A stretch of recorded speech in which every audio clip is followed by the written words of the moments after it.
compounding the eighth wonder of the world. The wonder is not that money grows. The wonder is when it grows. Compounding the eighth wonder of the world. The wonder is not that money grows. The wonder is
at the very end in a torrent that feels almost unfair to the person who lived through the first decade. This is what Einstein meant when he called compounding the eighth wonder of the world.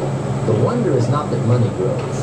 The wonder is when it grows. It grows late.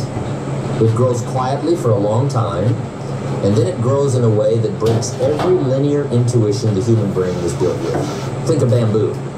A bamboo seed is planted for 4 years. You water it, you tend to it, you protect it from frost, and for 4 years almost nothing happens above the soil. A tiny shoot, a few leaves. A casual observer would say the seed failed. Then, in the 5th year, the bamboo grows 90 feet in 6 weeks. What was happening in the soil for those 4 years? It was building roots.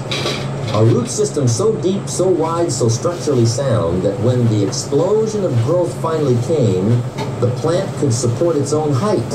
Without the 4 years of invisible work, the bamboo would shoot up and collapse under its own weight. Your decade is the root system. You are not failing, you are rooting. I will tell you plainly that I almost quit in year 7.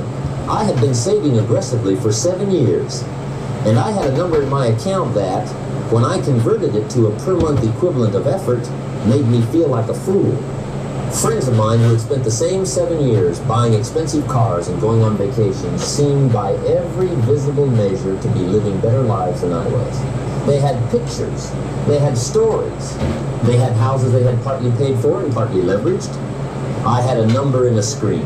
What stopped me from quitting was a conversation with a man, older, retired, who I met by accident at a coffee shop.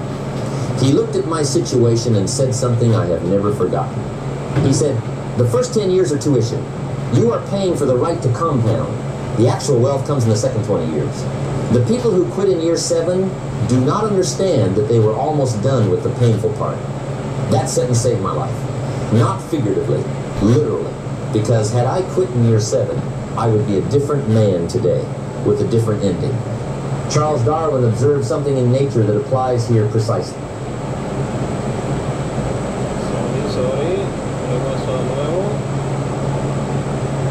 Precisely. He wrote that, "It is not the strongest of the species that survives, nor the most intelligent. It is the one most adaptable to change."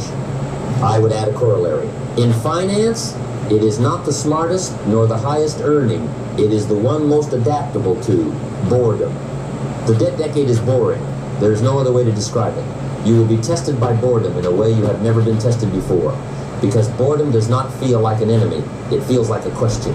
Is this all there is? Is this working? Should I be doing something more exciting? The answer, every time, is no. There is no shortcut. The shortcut is the trap. The torrent comes at the end, or it does not come at all. That is the third law of the ground code. Wealth is built in the years no one is watching, including you.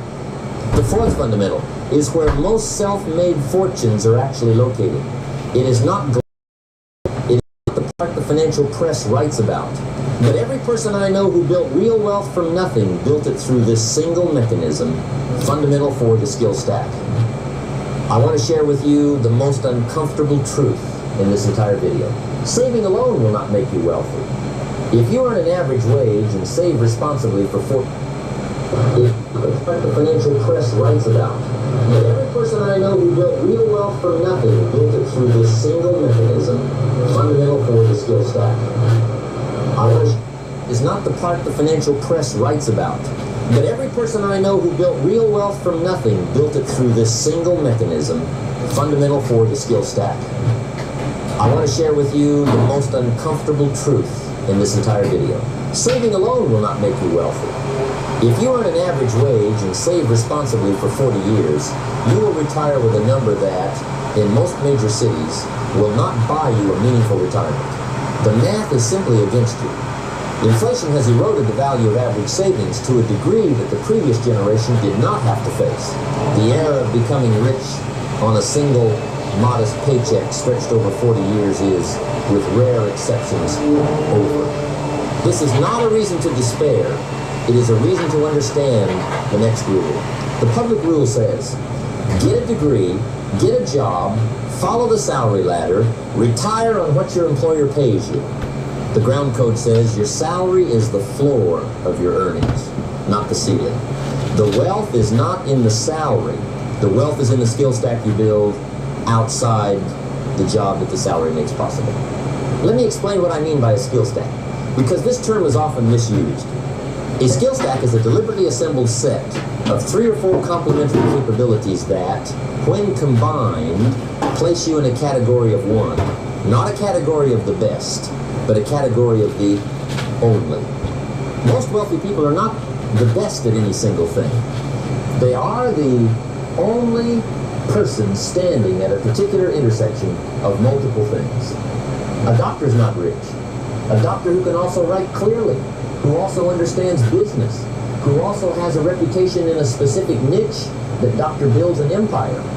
An engineer is not rich. An engineer who also understands marketing, who also has the discipline to sell directly to customers, who also writes simple software, that engineer launches a company.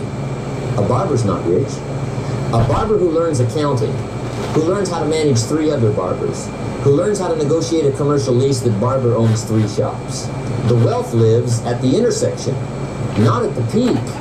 Scott Adams, the cartoonist, articulated this clearly.